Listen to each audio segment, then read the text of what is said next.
Okay, so next up we're going to have a lager, but not just any old lager. We're going to have an incredibly strong lager from Germany. Check it out.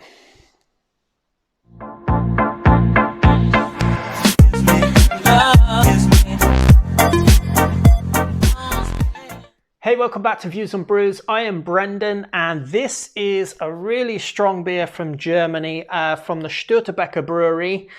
In Stralsund in northern Germany. It's just east of Rostock and much further east from Hamburg, which is the neighboring big city along the Hanseatic coastline of Germany. There's some really interesting breweries going along this coastline, all the way along it, and I've got another one to review in a minute, but that's if I'm not too drunk after having this 9.8% lager.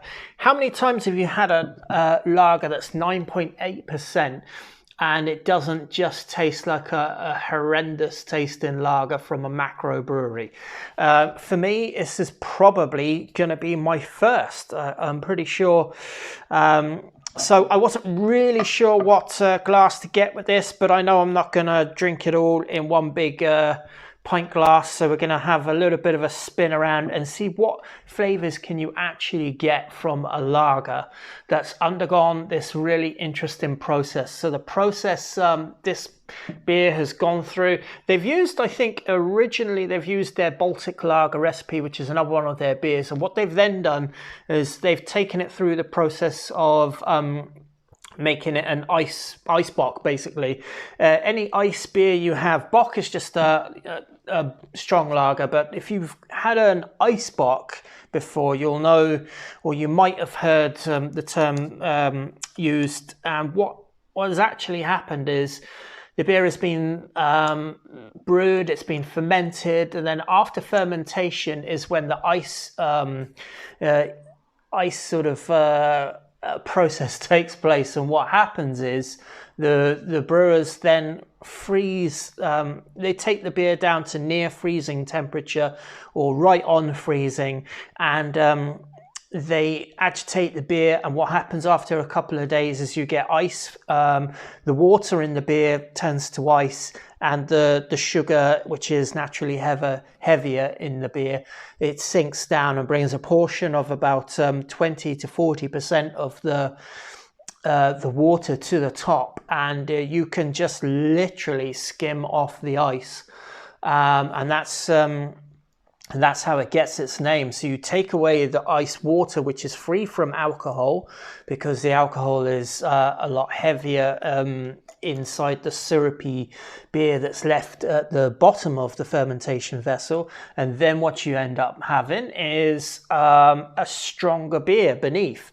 So you remove a portion of the ice, between 20 and 40%.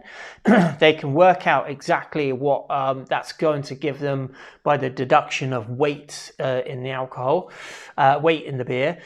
And that gives them new alcoholic content. So the Baltic lager, which was probably only 5 or 6% or 5% or whatever, you take off X amount of ice from the top of this process and you're left with a much stronger beer, which they then package and then becomes this. So have a look at that little sign on the side. You may have seen this there. Take a little look at the bottle while we're at it. Stortebeker brewery, named after the German pirates. It's got a bit of a pirate theme going on in this brewery. But the beers that I've had from them so far have been just really, really well made. I think this is something that Germany does. They have such a strong and long brewing history that you can't get away with making an okay brewery. The breweries have to be perfect. The beers have to be perfect. And it's only at that stage, where you can really get your beers out into the market and have them be successful. So anyway, Stortebeker brewery, from a beer friend of mine called Jürgen Tesk. I think I've got it wrong again. Sorry, Jürgen. Jürgen Teska. That's how he said his name. He's going to shoot me now because he's even told me, even sent me a little video clip of how to say his name, but I've already forgotten it. Sorry, Jürgen. Jürgen, I think it's Jürgen. Anyway, a nice beer cap on the top of this. That'll go into my collection that I'm building up rapidly. We're going to take this one off here, and I'm interested to see in this beer what flavors am I actually going to get. It is a lager, so I have to be prepared for there to be like a more. Okay, we're growing in the glass. It is a lager, so I'm expecting anyway it to be more malty and more sweet. It's going to have a higher alcohol warmth to it. Very interesting color. It is a perfect example of an amber colored beer.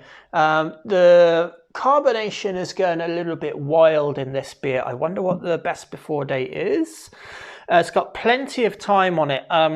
It seems to be best before October 21, and we are August 20 now, so we've got loads of time on this beer. Quite a lot of carbonation coming through, even though it's a 9.8% beer. So I would imagine that if this was a lower ABV beer, the carbonation would be going crazy in this. So I wonder, have the brewers intentionally upped the carbonation of this beer so that it doesn't become too sickly and cloying, the way some sweet beers can be.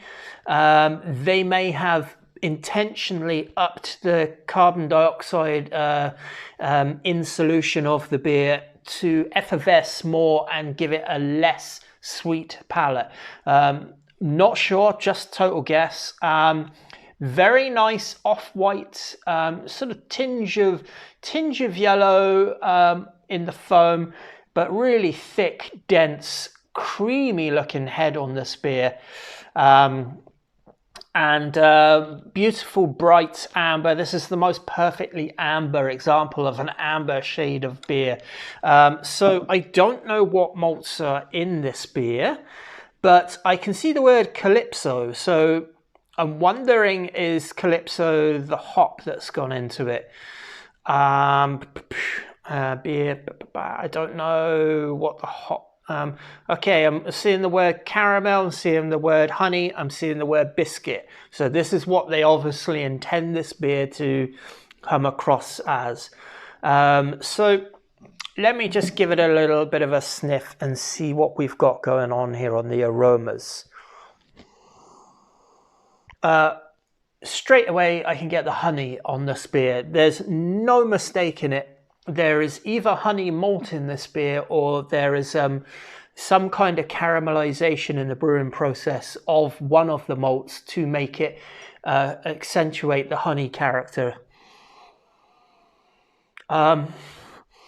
Caramel, a sweetness, a very lightly, gently toasted crust of bread, but very, very gently. Not much, there's a sweetness coming off of it, a bready sweetness. Not much coming off in terms of hops. Now, I know Calypso is a hop. I don't know much about that hop. It does say Calypso in bold, so I'm guessing there's Calypso in this beer. Yeah, there's a really nice warming caramel aroma to this beer, and the caramel is sort of intermelded with the honey sort of character of the malt. I'm not sure about biscuit yet, but without any shadow of a doubt, this has a really, really deep caramel without it being in any way burnt. Caramel honey complexion to the aromas. Very enjoyable on the nose. Very, very nice. And a nice creamy, it's going to be such a thick head of foam on this beer. I can imagine that I'm going to taste this beer and it's going to just envelop my mouth with malty flavors. Anyway, cheers, Sláinte, Prost. If you're enjoying a beer in Germany, Jürgen, thank you very much for sending this beer along. I'm very excited to try another Eisbock beer. Very few breweries are using the process of making beers, ice beers, because it's difficult. I know Brewdog does it, but I know very little other breweries. Certainly, I can't think of any here in Ireland that make ice beer. So it's nice to be given one, and I'm going to give it a try right now.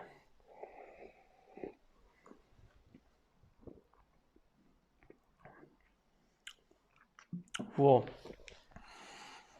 So Bock beers in Germany, strong beers, there's a lot of an association with this idea of brewing beers for sustenance during Lent. The monks did it in the cloisters and all the monastic orders, where they gave up food for the month Lent, and instead they just drank beer, which sounds like a bunch of drunk monks running around the place. But I would imagine that this would have been too strong for them because it's 9.8%. But Bock beers have that really malty character to them. Like, it feels like you're getting a bit of, a thicker, fuller-bodied beer with a sweetness that just sits all the way around the back third of the mouth. The palate at the top of my roof of my mouth is just now, it's got this sweetness, this honey sweetness going on inside. It is definitely, a bottom fermented lager yeast. It is a lager. So those flavors will have attenuated more so over time, slowly, and given chance to be mellow rather than brash and abrasive lager flavors. There's no huge crisp bite that you might get from a Dortmund lager or a Helles lager. There's or just a Czech Pilsner, let's say, where you get that really sharp bite. You don't get that from this. There is a dryness to it, even though it's sweet. But the second part of what I want to say about that is the beer is sweet. I mean, it really is a sweet beer. This actually, I don't know what they intend when they do an ice lager, but this beer is full of flavor, and I would say it would go really well shared. I could happily share this bottle with someone, and I would say it would go really well with like a meal, like a roast dinner or something. It feels like a bit of a beer for having with celebration. So special occasions, you might crack open a bottle of this. This isn't the sort of beer that I would expect them to be selling lots of, drank all the way through the year. I would be, I would be more inclined to see a beer like this being sold at Christmas time or at Easter or at Lent.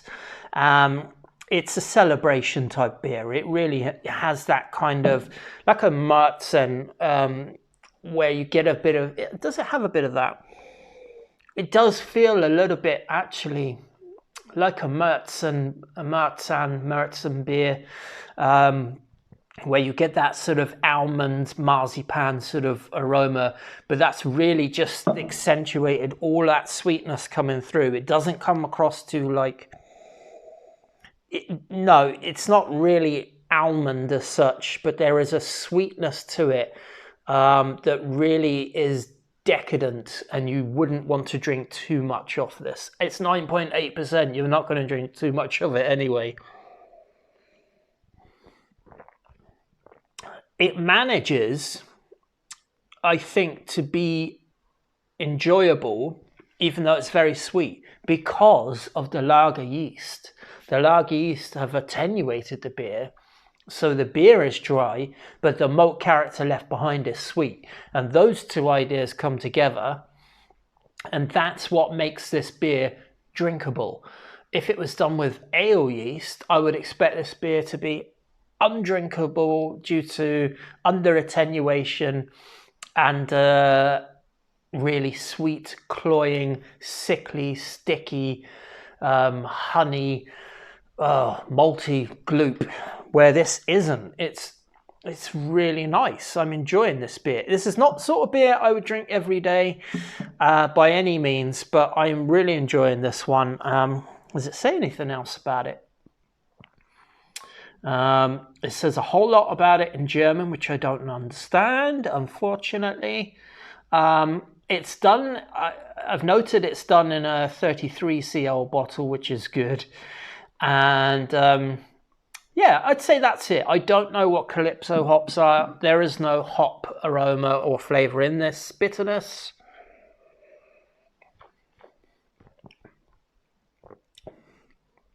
There's hardly any bitterness to this beer at all. It's all about that sweet malty character. It is sweet. It is, I don't know if I call it biscuity. Maybe it's biscuity in the sort of baked biscuit kind of element of biscuit. It doesn't have that particularly floury biscuity element. It has that baked biscuit cookie sweetness coming through, you know. So really nice beer. Enjoying this one. I'm going to sip on this one slowly because it's midday and I've still got to do things in the day. Anyway, that's 9.8% lager and very enjoyable. Cheers, Prost, Slancha. Thanks, Jürgen, and on to the next one. Bye.